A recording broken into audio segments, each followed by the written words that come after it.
The first thing he heard was concrete cracking. The second was the scream of steel against steel. He stood across the street as a freight locomotive tore through the marble entrance of the most expensive neighborhood in Westbridge. Security gates folded like paper. Stone pillars exploded beneath the impact. Luxury cars scattered as alarms screamed through the night, headlights swinging wildly across a scene no one in that neighborhood had ever imagined possible.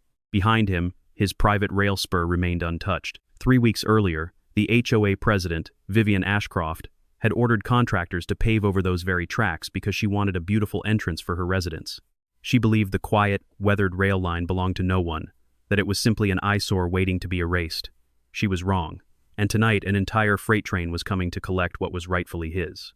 Callan Mercer was 42 years old, and he owned a wide stretch of industrial land pressed up against the eastern edge of Blackthorne Estates, the wealthiest gated community in the city. He lived quietly, drove an old truck, wore clothes that had seen a decade of work, and never once mentioned the extent of what he owned. To the residents of Blackthorne Estates, he was simply the man who lived past the fence line, the man with the rusted tracks running through his property like a scar nobody bothered to look at twice. But the tracks were not a scar. They were a private rail spur, a direct connection from his land to the main freight line that fed half the region's shipping routes. It was the single most valuable asset he owned, more valuable than the house, more valuable than the equipment yard, more valuable than anything visible from the road. Few people knew what it meant. Vivian Ashcroft never bothered to find out. She was 48, sharp-featured, always dressed as though a photographer might appear at any moment. She ran the Blackthorne Estates Homeowners Association with the precision of a woman who had built her identity around control, and she had one obsession that consumed her spring and summer that year, turning Blackthorne Estates into the most photographed, most envied address in the entire city. There was only one problem standing in her way, and it was rusted, weathered, and sitting exactly where she wanted her new entrance to go. The old rail line ran along the eastern gate, and to Vivienne it looked like poverty dressed up as history. She decided, without asking anyone who actually owned it, that the neighborhood deserved better. She called it an eyesore in 3 separate HOA newsletters before a single permit was filed. She called it a relic. She called it, in her private conversations with the board, an embarrassment that made the whole community look cheap. On a gray morning in early spring, Callan walked toward the eastern fence line and found a crew already pouring concrete across a section of his tracks. Trucks idled. Workers in orange vests moved with the casual confidence of men who believed they had every right to be there. He asked them to stop, calmly, the way he asked for most things in his life. They looked at him the way people look at an inconvenience, and kept working, because someone had told them the land was open for use. That someone arrived minutes later. Vivian stepped out of a car that cost more than most people's houses, sunglasses pushed up into her hair, phone already in her hand as if she were documenting her own triumph before it had even happened. She looked at Callan the way a woman looks at a man she has already decided does not matter, and she told him, with the practiced patience of someone delivering bad news to a child, that the rail line was no longer in use, and that the Homeowners Association had voted to convert the corridor into a proper entrance for its residents. Callan looked at the wet concrete already sliding over one of the rails, thick and gray and final, and he did not raise his voice. He simply told her that unused did not mean unowned, and that she was standing on private property that belonged to him, not to her association, and not to anyone who had voted in a meeting he was never invited to. Vivian smiled the smile of a woman who had faced down contractors, zoning boards, and difficult neighbors for 20 years, and she said the words that would follow her for the rest of that year. "Mr. Mercer," she said, "something that isn't being used isn't worth protecting." Callan looked at the concrete a moment longer, at the way it swallowed the rail inch by inch, and he answered her without heat, without threat, in a voice so level it barely registered as a warning at all. "You just said something," he told her, "that you are going to wish you never said." Vivian laughed, a short, dismissive sound, and turned back toward the excavator that was already inching forward. He did not stop the machine. He did not argue further, did not call the police, did not raise his hands in protest the way she clearly expected. He simply reached into his pocket, pulled out his phone, and made a call while she watched, believing she was witnessing the quiet surrender of a man who understood he had already lost. "Activate the Mercer rail file," he said into the phone, his eyes never leaving the concrete truck. Vivian heard the words and thought nothing of them. She would think of nothing else within the month. 2 weeks later, the Blackthorne Estates Homeowners Association gathered for its quarterly meeting, and Vivian stood at the front of the room glowing with the kind of satisfaction that comes from a project finished ahead of schedule. She announced that the Eastern Gate renovation was complete, and the room applauded. She had spent association funds without hesitation, Hundreds of thousands of dollars poured into wrought iron gates, imported from a supplier in Savannah, polished marble columns flanking the entrance, a fountain that ran day and night, a lighting system that turned the entire corridor gold after sunset, and a private paved road reserved exclusively for residents and their guests. It was, by every visible measure, spectacular. Photographs of the new gate began appearing in local real estate listings within days, agents using the image to justify prices 20% higher than comparable homes 2 streets over. Vivian had gotten exactly what she wanted, and for those 2 weeks, it seemed as though the quiet man past the fence line had simply accepted his loss and gone back to whatever it was he did with his empty industrial yard. Some of the residents who had once nodded politely to Callan when they passed him on the road now avoided his eyes entirely, as though proximity to his complaint might somehow implicate them.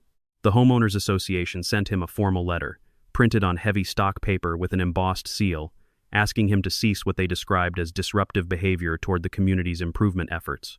They characterized him, in language clearly drafted by someone with legal training, as a stubborn former landowner unwilling to accept progress.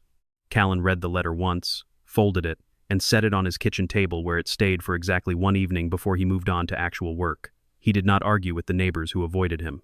He did not respond to the letter. He did not post anything, say anything publicly, or give Vivian the satisfaction of a fight she could win in front of an audience. Instead, he made a series of phone calls that no one at Blackthorne Estates knew about, each one more consequential than the last. He spoke first with a rail law attorney who had handled easement disputes for 3 decades. He spoke with a land surveyor who had mapped the region's old industrial corridors before most of the current residents had even moved to the city. He contacted the freight transport company that had once served the shuttered steel plant his property bordered, and finally, he reached out to the regional authority responsible for overseeing active rail rights-of-way, an agency most people never had reason to think about, let alone contact directly. What came back confirmed everything Callan already suspected. The rail spur was not abandoned. It had never been abandoned. It belonged, in full and unambiguous legal standing, to Mercer Industrial Holdings, the company Callan had quietly built around the land his grandfather once worked. More importantly, the documents revealed something Vivian had never bothered to check before authorizing a single dollar of the association's renovation budget. The Homeowners Association had no legal authority to construct anything on an active rail corridor. Their building permits contained a fundamental and possibly fraudulent omission, and the spur itself remained registered as operational freight infrastructure, eligible for use at any time its owner chose to activate it. Then came the detail that changed everything. Callan pulled the surveyed property lines against the new construction and realized the Homeowners Association had not simply paved over a section of unused track. They had built the entire main entrance of Blackthorne Estates, the marble columns, the wrought iron gate, the fountain, directly on top of the rail corridor's operational clearance zone, the exact strip of land a train needed in order to pass through safely. His attorney, a measured man named Foster Grayling, asked him plainly whether he intended to sue. Callan said not yet. Foster asked what he wanted instead, clearly expecting a number, a settlement figure, some tangible demand he could carry into a negotiation. Callan looked at the survey map spread across his kitchen table, tracing the corridor with one finger from his property line to the gates that gleamed in aerial photographs like a monument to someone else's arrogance. "I want them to prove they knew this existed," he said quietly. Foster asked how he intended to do that, and Callan simply told him to wait. Somewhere in that waiting was a plan Callan had already begun assembling, piece by piece, long before the first bucket of concrete had ever touched his rails. The history of the rail spur stretched back further than anyone at Blackthorne Estates understood or cared to research. It had been constructed decades earlier to serve a steel fabrication plant that once anchored the entire eastern side of the city, hauling raw material in and finished product out on a schedule that ran for nearly 40 years without interruption. When the plant closed, most people assumed the tracks died with it, rusting quietly into irrelevance the way abandoned infrastructure so often does. But the easement never lapsed. The rights-of-way remained on file, renewed through a chain of ownership that eventually landed, years later, in Callan's hands when he purchased the old industrial parcel along with its full legal inheritance. Including the rail corridor, most people had long since stopped noticing. He had not bought the land for the tracks, specifically, not at first, but as the years passed and he came to understand what he actually held, the spur became the quiet centerpiece of everything he built. Vivian, meanwhile, made her first real mistake in writing. In response to a preliminary inquiry from the city's planning office, the Homeowners Association submitted a formal statement declaring that the rail line was no longer in operation, that no train had used the corridor in recent memory, and that the construction of the new entrance had proceeded entirely within legal bounds. It was a confident, unambiguous document, the kind an organization files when it believes it has nothing to hide and nothing to fear. Callan requested the city's archived engineering records, buried in a basement office most residents didn't know existed, and found what he had been looking for. An original blueprint, decades old, stamped and filed with the precision of a bygone era, marked the corridor in plain, unmistakable language. Active private rail spur, it read. No structures or obstructions permitted. The date on the document predated Vivienne's entire tenure with the association by more than 20 years. The question that lingered was not whether the homeowners association had made a mistake. It clearly had. The question was why Vivienne had been so certain, so unhesitating, so willing to spend an association's entire renovation budget on a project that any basic title search would have flagged as legally hazardous. Callan began to suspect she hadn't acted alone, that someone with more to gain than a prettier gate had guided her toward that decision and toward that particular strip of land. His suspicion led him to a real estate development firm with a long-standing interest in expanding the footprint of Blackthorne Estates eastward, directly into the industrial parcel Callan owned. If the rail spur could be quietly erased, dismissed as inactive infrastructure, and buried under a marble entrance, the value of Callan's land would shrink considerably, and with it, his leverage to resist any future offer to buy him out. It was, Callan realized, never really about a beautiful gate at all. He chose not to confront Vivienne with any of it directly. Instead, he sent the Homeowners Association a short, almost gentle letter, asking them to preserve all current construction exactly as it stood until a formal verification of the rail corridor's legal status could be completed. There were no threats in the letter, no legal citations, no aggressive language of any kind. Vivienne read it at her kitchen counter, laughed once, and told her assistant that the man clearly understood he had already lost and was simply trying to save face. That same night, an email arrived in Callan's inbox from the Regional Freight Transport Authority, confirming what he had quietly requested weeks earlier. Freight operations were scheduled for his spur. A train, loaded and routed, had been cleared to run the corridor on a specific date in the coming weeks, a date Vivienne had no idea existed, buried in a calendar she would never think to check. As the weeks passed, Vivienne began preparing for what she considered the true unveiling of her achievement. A grand evening event at the new Eastern Gate designed to showcase Blackthorne Estates to a select group of real estate developers, luxury buyers, and local media contacts. She wanted photographs. She wanted champagne glasses raised beneath the new lighting system. She wanted, more than anything, validation that every dollar spent and every argument dismissed had been worth it. Callan attended, though not as a guest.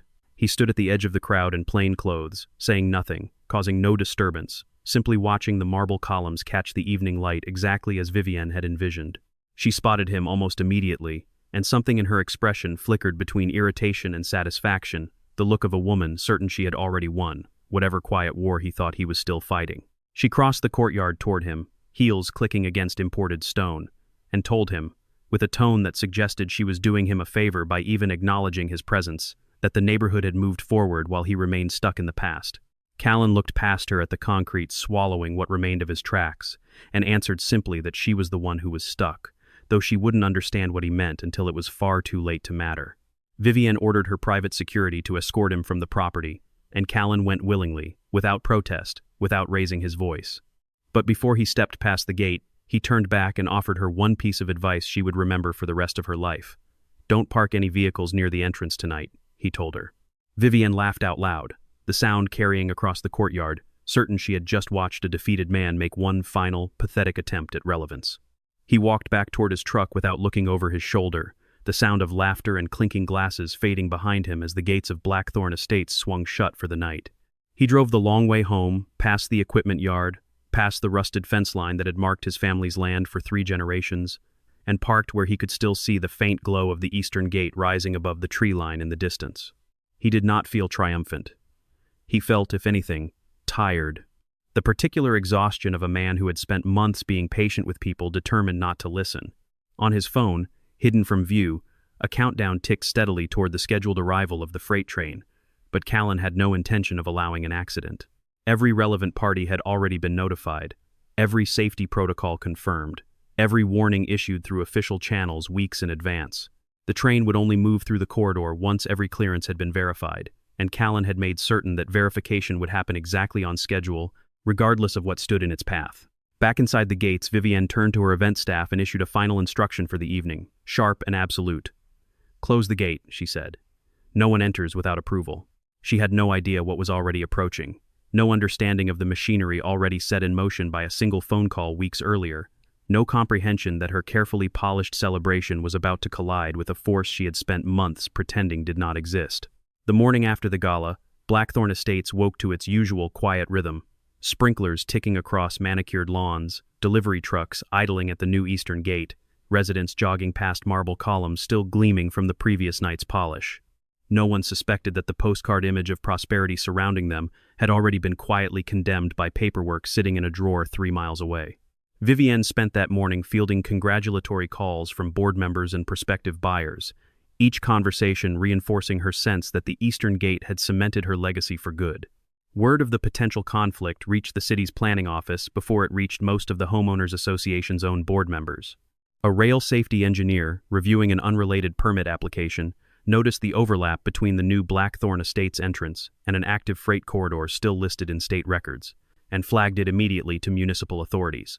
Within days, a formal notice landed on the desk of the Homeowners Association, warning that their new construction might be sitting squarely inside a legally protected rail easement. Vivienne dismissed the notice as an act of personal retaliation the moment she read it. She told her board that Callan Mercer was clearly leveraging old paperwork and outdated bureaucracy to punish the community for improving itself, and she insisted the gate remain fully operational, open for residents, closed to outside interference. She refused to authorize even a temporary halt to construction activity around the entrance, certain that any delay would be read as weakness by the very developers she had worked so hard to impress. Not everyone on the board shared her confidence. Marceline Voss, the association's vice president, had voted in favor of the gate renovation months earlier without ever personally reviewing the underlying property survey, trusting Vivienne's assurances the way most board members had. Now, staring at an official municipal warning with actual legal weight behind it, she began asking questions no one else seemed willing to raise in the room. She asked Vivienne, directly and in front of the full board, why no one had verified the land's rail status before a single shovel touched the ground. Vivienne's expression hardened instantly, and she told Marceline that second-guessing a completed, celebrated project this late in the process served no purpose except to sow doubt. But Marceline noticed something in Vivienne's tone that hadn't been there before, a defensiveness that read less like confidence and more like fear trying to disguise itself. What none of the board members knew, and what Marceline would only uncover weeks later, was that Vivienne had quietly signed a private consulting agreement with the real estate development firm eyeing Callan's industrial parcel. If the eastern expansion of Blackthorne Estates moved forward as planned, Vivienne stood to receive a substantial personal payout, structured carefully enough to avoid the appearance of any conflict of interest with her role as Homeowners Association president.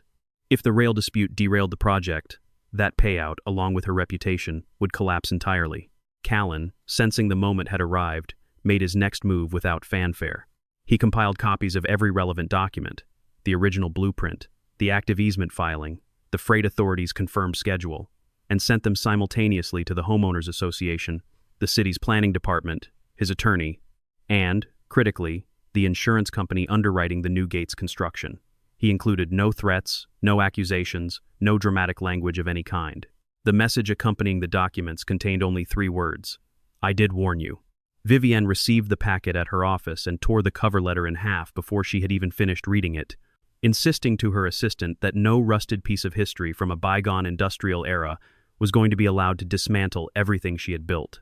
Outside her window, faint and distant, the low sound of a train horn rolled across the evening air, though she barely registered it, too consumed by her own certainty to notice the sound of something inevitable drawing closer. The days leading up to the reception passed in a blur of preparation, florists arranging arrangements along the marble columns, caterers rehearsing the flow of the evening, a string quartet hired to greet arriving guests beneath the new lighting system. Vivienne had insisted on doubling in brightness. She walked the length of the corridor twice daily, adjusting details no one else noticed, certain that every dollar spent had finally purchased the image she had spent years chasing. She did not walk the corridor looking for warning signs, because in her mind, there were none left to find. That night, the neighborhood glowed. The new eastern gate, still fully intact, still gleaming under its imported lighting system, prepared to host a private evening reception designed to showcase Blackthorne Estates to a hand-picked group of investors and buyers. Marble columns caught the last light of sunset, the fountain ran at full pressure, and staff moved briskly through the courtyard, arranging chairs and glassware for a celebration. Vivienne had been planning for months. Earlier that afternoon, Callan had received final confirmation from the freight authority. The rail corridor had been fully inspected, the clearance verified, and the scheduled train had been granted formal authorization to pass through the spur that evening. The Homeowners Association's construction, despite repeated warnings sent through every official channel available, remained standing directly across the corridor's operational path, untouched and unmoved. Callan made one final attempt to prevent what he already suspected was now unavoidable. He contacted the city directly, requesting immediate closure of the area surrounding the eastern gate, and within the hour, both municipal police and freight safety personnel arrived at the entrance to Blackthorne Estates, informing security staff that the corridor needed to be cleared without delay. Vivienne, informed of their arrival mid-reception, marched out to confront them personally, refusing to accept that her celebration might be interrupted by what she still considered nothing more than an outdated technicality. She found Callan standing near the edge of the property, calm, unmoved by the swirl of activity around him, and demanded to know whether he genuinely believed a single train could undo everything she had built. He told her no, it couldn't. There was a pause, heavy and deliberate, before he added that it was her own decision that had done that. Not the train, not the tracks, not him. The distant rumble of wheels against steel grew steadily louder behind his words, no longer a faint echo but an approaching certainty. Officers moved through the crowd, urging residents and guests to step back from the entrance, but confusion slowed the evacuation, guests uncertain whether the commotion was some elaborate part of the celebration or an actual emergency unfolding in real time. Down the corridor, headlights broke through the darkness, the unmistakable glow of a locomotive's forward lamp cutting a straight, relentless line toward the gate that stood squarely across its path. Vivienne stared at the map one of the safety officers thrust into her hands, tracing the corridor with her own trembling finger, following the line from Callan's property straight through the marble columns she had spent a fortune installing. For the first time since the argument had begun months earlier, she understood, with sudden and complete clarity, that Callan Mercer had never once been bluffing. A freight safety worker shouted across the chaos for everyone to clear the spur immediately, his voice cracking with urgency as the sound of the approaching train grew impossible to ignore. But between the panic of fleeing guests, the tangle of parked luxury vehicles, and the sheer disbelief gripping everyone present, the warning arrived too late to change what was already set irreversibly into motion. For one final, suspended moment, the courtyard seemed almost frozen, guests turning in slow motion toward the sound growing louder behind them, glasses lowering halfway to lips that never finished the toast being offered. Somewhere near the fountain, a child tugged at her mother's sleeve, asking what the light rushing toward the gate was supposed to mean, and no one answered her, because no one standing there had ever imagined that question would need answering. Then the moment broke entirely. The locomotive struck the entrance with a force that seemed to bend the night itself. Metal shrieked against metal as the wrought iron gate folded inward like foil, the imported marble columns cracking apart in a shower of white dust and stone fragments. The fountain, still running seconds earlier, exploded outward in a burst of water and debris. Every carefully positioned light along the corridor flickered and died in sequence, plunging the courtyard into a chaos of shadow and dust. Luxury cars parked too close to the entrance were shoved aside like toys, alarms shrieking in a discordant chorus across the property. Guests screamed and scattered toward the far end of the courtyard, champagne glasses shattering against imported stone as the entire evening collapsed into panic within the span of a few devastating seconds. What had been, only minutes earlier, a symbol of Blackthorne Estates' triumphant transformation now lay in ruins beneath the wheels of a train that had done nothing more than follow its legally authorized route. It was crucial, and true, that Callan had caused none of it directly. The rail corridor remained, in every legal sense, an active and protected right-of-way, and the train had simply moved according to a schedule confirmed weeks in advance through every proper channel. Every relevant authority had been warned. Every possible avenue for prevention had been exhausted by Callan himself, repeatedly, patiently, without a single threat or act of sabotage on his part. The obstruction, the marble, the iron, the fountain, had never belonged there in the first place. Vivienne stood motionless amid the wreckage, her expensive dress now coated in a fine layer of concrete dust, the confident posture that had defined her for years completely gone. She looked, for the first time anyone present could remember, genuinely small, dwarfed by the scale of destruction stretching across what had once been her proudest achievement. One of the Homeowners Association board members turned to her amid the smoke and debris and said, quietly but audibly, that she had once claimed the rail line no longer held any value. Callan stood a distance away, unmoved by the chaos still settling around him, and said nothing more than the simple truth. It never lost its value, he told no one in particular, though everyone within earshot understood exactly who the words were meant for. As sirens began wailing in the distance, Vivienne's phone buzzed relentlessly in her pocket, message after message arriving faster than she could process, culminating in a single line from her attorney that hit harder than the wreckage itself. Insurance coverage may be denied.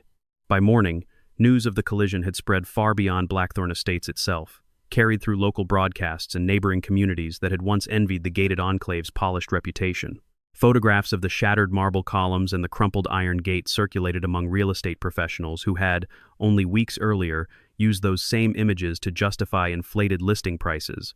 What had been marketed as the city's most exclusive address became, almost overnight, a cautionary tale whispered about at dinner tables across the region. In the days that followed, the city launched a full investigation into the collapse of the Blackthorne Estates entrance, and the findings arrived swiftly and unforgivingly.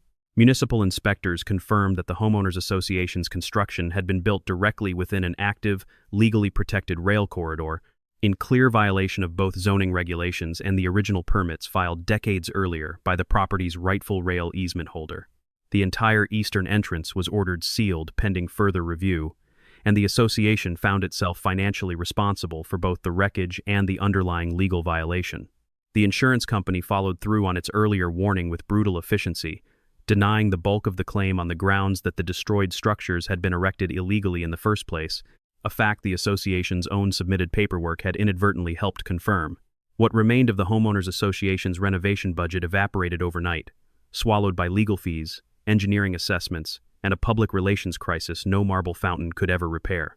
The real estate development firm that had quietly guided Vivienne toward the eastern expansion severed all contact within 48 hours of the collision, its representatives suddenly unreachable, its earlier promises of partnership and profit dissolving as though they had never existed. Vivienne's private consulting payout vanished along with them, and with it went the last remaining leverage she had believed protected her position within the community she had spent years building. Marceline Voss, who had quietly begun documenting her concerns weeks before the accident, chose that moment to speak openly to the rest of the board. She confirmed, without hesitation, that the Homeowners Association had received formal warnings about the rail corridor's active status well before the collision occurred, that Vivienne had dismissed those warnings outright, and that most board members, herself included, had never been shown the complete property survey before, approving the project's funding. Her words landed with the weight of betrayal that had been building for months, finally given permission to surface.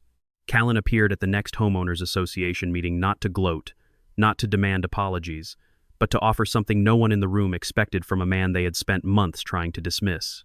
He proposed a clear, practical path forward: the immediate removal of the remaining concrete covering his tracks, full restoration of the rail corridor to its original operational condition, construction of a proper safety barrier along the property line, and the establishment of a permanent, clearly marked warning zone to prevent any future confusion about what the land actually was.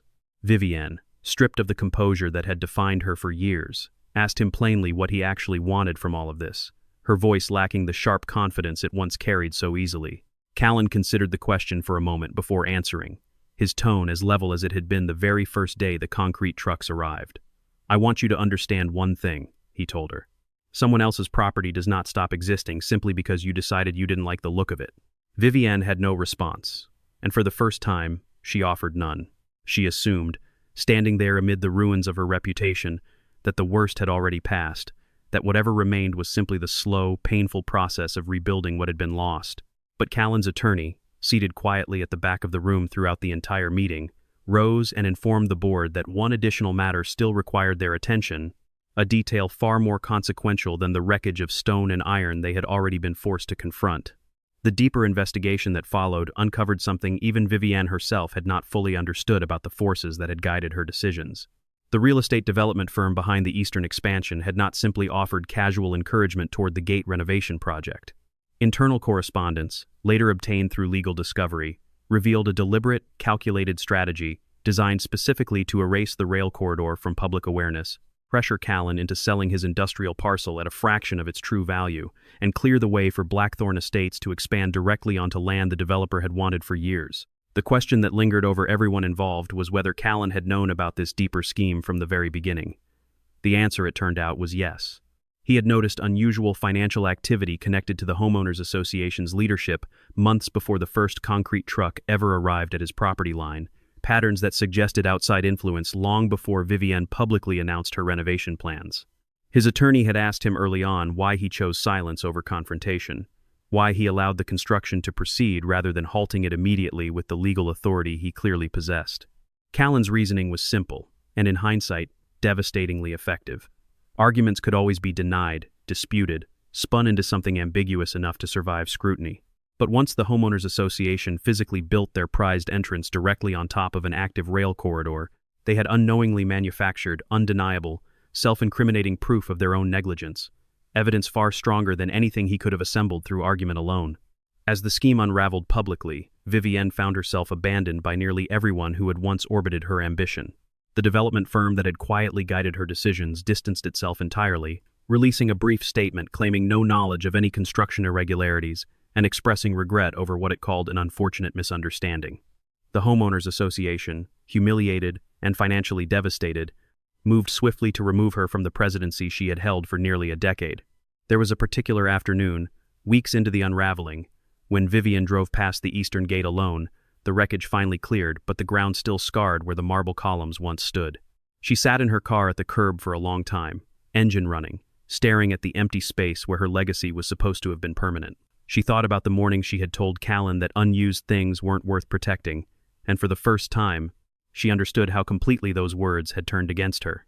Callan's final act in the unfolding collapse was neither cruel nor triumphant. He simply submitted a complete file to the board and the city, containing every relevant document assembled over the preceding months: the original rail easement records, the historical city blueprints, the association's own construction permits, internal emails exchanged between Vivienne and the development firm, and the underlying agreement that had quietly tied her personal financial interests to the outcome of the eastern expansion. Vivienne sat with the thick file in her hands during what would be her final appearance before the board she once commanded so effortlessly, and slowly, the full shape of what had happened settled over her. This had never been a matter of luck, timing, or an old man clinging stubbornly to outdated property lines. Callan had understood the stakes long before she had ever ordered the first bucket of concrete poured, and he had built his entire response around a patience she had mistaken, fatally, for weakness.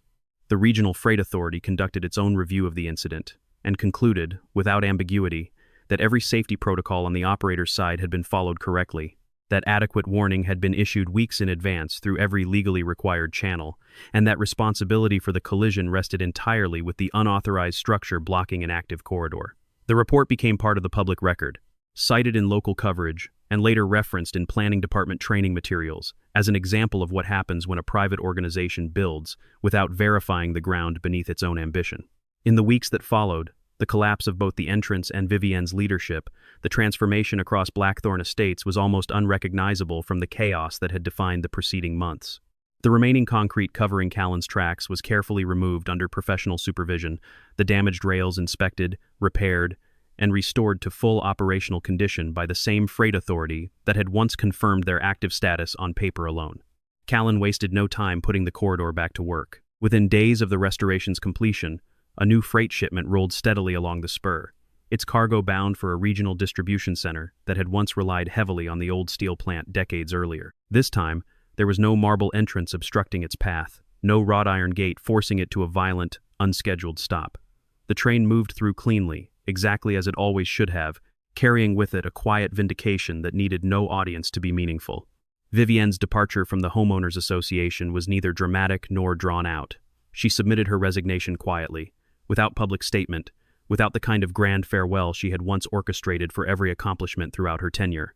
The association itself underwent a significant restructuring in the months that followed, new leadership installed, new policies enacted requiring full legal review of any construction project before a single permit could be filed.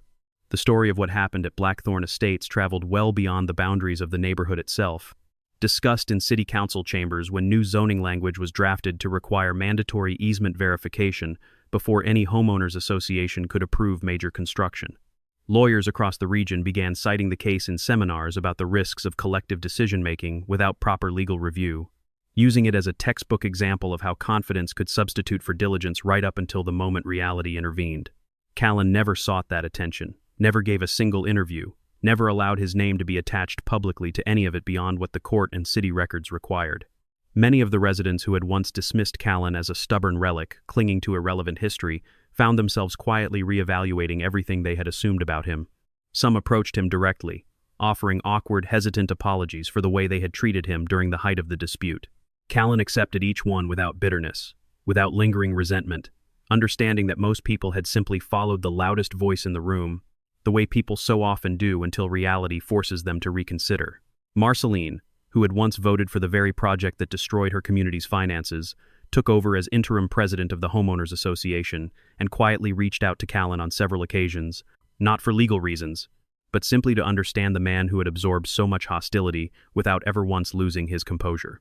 He answered her questions honestly, without embellishment, telling her that he had never wanted a war with the neighborhood, only the right to keep what had always belonged to his family. She left those conversations with a quiet respect she had never expected to feel toward a man her predecessor had once dismissed as an obstacle to progress.